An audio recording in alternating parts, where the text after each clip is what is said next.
आतापर्यंतचे देयक अंदाजे किती कोटी किंवा लाख कोटी नाही सांगता येणार मला, कारण ते फिगर माझ्याकडे नसतात. पण जे काही आपल्याकडे FDOच्या ऑफिसमध्ये त्याच्या मिळतील, पण साधारणतः 100 थालीवाला जर असेल तर त्याला 115, 120 रुपये, 1,20,000 किंवा 1,15, 1,05 त्या दिवसाप्रमाणे मिळतात. असे 160 साधारणतः आपल्या नागपुरामध्ये केंद्र आहेत. कमी जास्त अध्यक्षांनी सांगितल्याप्रमाणे कोणाचे 75 आहेत, कोणाचे 100 आहेत, कोणाचे 150 आहेत. ह्या सगळ्या गोष्टी त्यांनी जे काही, आता खूप बजेट नाही आहे, वर्षाचा बजेट 260 कोटीचा आहे फक्त ऑल महाराष्ट्र. आणि त्याच्यामध्ये ते शासन जर ठीक आहे हे मान्य करतो, कारण आपण त्याला काय ही योजना शासन पुढे बंद करणार आहे का असं वाटतं काय? हे आता शासनाच्या अधीन आहे, आम्ही त्याच्यावर काही बोलू शकत नाही. मध्यंतरी बातम्या आल्या होत्या की दादांचं कसं आहे, दादा थोडेसे कडक आहेत स्वभावाचे. त्यांनी आतापर्यंत 3-4 वेळा बोलून झाले, पण चालू आहे. आणि फडणवीस साहेबांनी त्या दिवशी आमच्या भगिनीला आहे, त्या भगिनीचे त्यांना स्वतः सांगितले आता आहे ना की आम्ही बंद करणार नाही. हे फडणवीस साहेबांचे शब्द आहेत. काही आहे की नाही? पण आम्ही हे देऊ मागे पुढे असे बोलले. पण आमचं म्हणणं असं आहे की लवकरात लवकर द्या. 6 महिन्याचा आता 4 महिन्याचे तरी द्या. मस्के साहेब, माझा एक प्रश्न असा आहे की हो ना, असू शकते. आता जे अर्थमंत्री आहे ते अजित पवार आहे. कुठे ना कुठेतरी लोकप्रियता उद्धव ठाकरेंना किंवा एकनाथ शिंदेना न मिळू आणि अशा प्रकारे हे समजा बंद व्हावं, याच्यात काही राजकारण आहे. हा, आम्ही सर्व पक्षीय लोक आहोत. ऐका आम्ही सर्व पक्षीय लोक आहोत. इथं आमचा पक्ष एकमेव पक्ष कोणता आहे तर शिवभोजन केंद्र चालले पाहिजे, हा आमचा पक्ष, आमचा हेतू आहे. आम्ही कुठल्याही पक्षाचे असलो तरी आमचा हेतू एक आहे आणि सगळे आम्ही एका नावाखाली, एका बॅनर खाली काम करतो आहे. एकीकडे 33,000 कोटी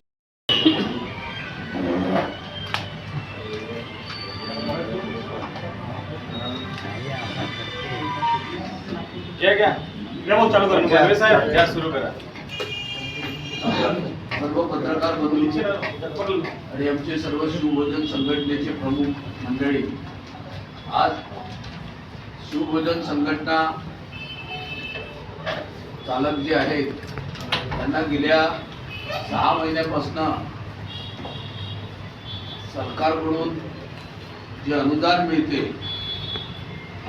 ते अनुदान मिळालेलं नाही आणि त्याच्यामुळे त्यांच्यावर उपासमारीची पाळी आलेली आहे. कारण त्यांना लागणारा किराया, अन्नधान्य आणि कर्मचाऱ्यांचा पगार हे सगळं बघता माझ्या माहितीप्रमाणे सर्वच शिवभोजन चालक आणि आपले कोणी दागिने, कोणी आपल्या सगळं सामान हे गहाण ठेवून शिवभोजन 6 महिन्यापासून ते पैसे मिळाले नाही तरी चालवून राहिलेले आहेत आणि त्याच्यामुळं उपासमारीची पाळी त्यांच्यावर आलेली आहे. आणि म्हणून आम्हाला नाइलाज असतो, आम्ही माननीय मुख्यमंत्र्यांना भेटलो, माननीय उपमुख्यमंत्र्यांना भेटलो, दोन्ही आम्ही पालकमंत्र्यांना भेटलो आणि संबंधित सर्व आमदारांना आम्ही भेटलो. त्यांना निवेदन दिलं किंवा जेव्हा शासनाने ही योजना सुरू केलेली आहे त्याचं अनुदान जेव्हा नेहमी देत होतं ते अनुदान मिळालं नाही. मधल्या काळामध्ये 1 महिन्याचं अनुदान आंदोलनानंतर मिळालं होतं, पण अजूनही 6 महिन्याचं अनुदान बाकी आहे. त्याच्यामुळं आमच्या सर्व शिवभोजन चालकांची स्थिती गंभीर झालेली आहे. म्हणून नागपूरचे मुख्यमंत्री आहेत आणि मुख्यमंत्र्यांच्या शहरामध्ये जवळजवळ 160 शिवभोजन चालक आहेत. आता त्याच्यामध्ये कुणाजवळ 75 थाली आहे, कुणाजवळ 100 थाली आहे, कुणाजवळ 150 थाली आहे. त्याच्यामध्ये बहुतेक सर्व 100 थाली असणारे बरेच लोक आहेत, 75 थाली असणारे, परंतु त्यांचंही पेमेंट आजपर्यंत शासनाला अनेक निवेदनं देऊन सर्वांना भेटून सुद्धा आम्हाला मिळालेलं नाही. आणि त्याच्यामुळे आपल्या माध्यमातून आमच्या भावना शासनापर्यंत पोहोचाव्यात आणि आम्हा लोकांना, सर्व लोकांना अनुदान मिळावं याकरता आजची प्रेस कॉन्फरन्स आम्ही बोलावलेली आहे. आमच्या इथे मस्केजी आमचे सचिव आहेत, आमचे राजूभाऊ पुलकमवार आहेत, आपल्या भगिनी मंडळ आहे, भास्कर परातेजी आहेत, आमचे ठाकरेजी कोषाध्यक्ष आहेत आणि सर्व हजारेताई आहेत, सर्व बेबीताई गौरीकर आहेत आणि सर्व शिवभोजन चालक या ठिकाणी मोठ्या प्रमाणामध्ये या ठिकाणी आपल्या भावना व्यक्त करण्यासाठी आलेले आहेत. मित्रांनो, सर्व पत्रकार बंधूंना माझा नमस्कार. आज शिक्षक दिनाचा दिवस आहे आणि ईद सुद्धा आहे. त्या निमित्ताने आम्ही आपल्या सर्वांना शुभेच्छा देतो. आणि सोमवारला 6 तारखेला आम्ही 3 ते 5 8 तारीख सोमवारच येतो, बरोबर आहे ना? 8 तारखेला 3 ते 5 या वेळामध्ये सांकेतिक स्वरूपाचं धरणं आंदोलन आम्ही संविधान चौकामध्ये करणार आहोत. त्यामध्ये तुमच्या सर्वांचं फार मोठं योगदान राहणार आहे. आम्ही मायबाप सरकारला हात जोडून नम्र विनंती करतो की आम्ही वारंवार कारण कसं आहे, शेवटी संख्याबळावर सगळ्या गोष्टी असतात. लाडक्या बहिणीचे पैसे आमचं म्हणणं नाही की देऊ नका, परंतु त्या लाडक्या बहिणी आहेत ह्या आमच्याही भगिनीच्या आहेत, ह्या सुद्धा त्यांच्या भगिनीच आहेत. आणि केंद्रामध्ये काम करणारे जे कर्मचारी आहेत त्या सुद्धा भगिनी आहेत. मोठ्या प्रमाणात त्यांच्याही अडचणीत आलेल्या आहेत. ह्या सगळ्या अडचणीतून मार्ग काढण्यासाठी फडणवीस साहेबांनी आमच्या भगिनी भेटल्या, त्यांनी सांगितलं का आम्ही देतो, पण एखाद्या वेळेस बारशाची पत्रिका लग्नाची पत्रिका बारशाला मिळाली तर काही उपयोग होणार नाही. त्याप्रमाणे शासन वर्षभराने देईल तर तोपर्यंत अर्धे तर हँग होऊन जातील. आणि म्हणून आमची विनंती अशी आहे शासनाला, मग ते उपमुख्यमंत्री असो दोन्ही की फडणवीस साहेब असो मुख्यमंत्री आपल्या नागपूरचे आहेत, त्यांनी तातडीनं लक्ष घालून आम्हाला न्याय द्यावा. दिवाळीच्या पूर्वी, कारण पुढच्या महिन्यात दिवाळी आहे. आज जरी त्यांनी फंड टाकला तरी आम्हाला मिळायला 1 महिना लागतो इथून ट्रेझरी बाकीच्या प्रोसेस व्हायला. आणि म्हणून लवकरात लवकर त्यांनी जर दिलं तर आमची दिवाळी होऊ शकते, अन्यथा आम्ही काळी दिवाळी मनवणार. हा एक निर्वाणीचा शब्द आहे. आणि त्याही नाही हे झालं तर मग शेवटी काही ना काही निर्णय घ्यावा लागेल. पण आपल्याला आमची विनंती आहे की आपण जास्तीत जास्त त्याला प्रसिद्धी देऊन शासनाचं लक्ष आमच्याकडे कसं वेधता येईल त्या दृष्टीनं आपण सगळ्यांनी सहकार्य करावं. माझा नमस्कार. आज माझं नाव विद्या बहेकर, शिवभोजन केंद्र चालक आहे. आणि तसंही आज आपली इथे उपस्थिती यासाठी झाली की आमचे बिलं 6 महिन्यापासून आम्हाला मिळाले नाही आहे व आमच्या शिवभोजन केंद्रावर सर्वात जास्त प्रमाणात महिला काम करतात.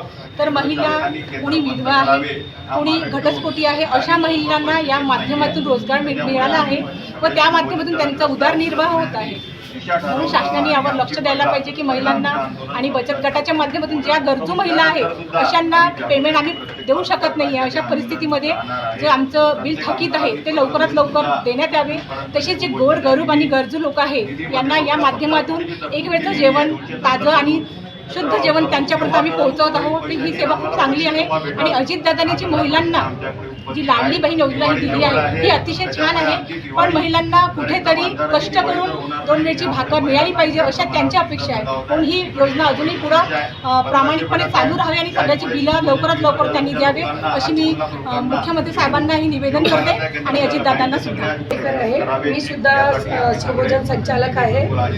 2020 मध्ये उद्धव ठाकरे साहेबांनी ही योजना आणलेली होती आणि या योजनेमध्ये गरीब लोकांना 10 रुपयामध्ये आपण त्यांना आधार म्हणून शिवरायाच्या नावाने ही शिवभोजन थाळी आपण केली होती. माझं शासनाला एकच निवेदन आहे की आम्ही पण तुमच्या लाडक्या बहिणी आहोत.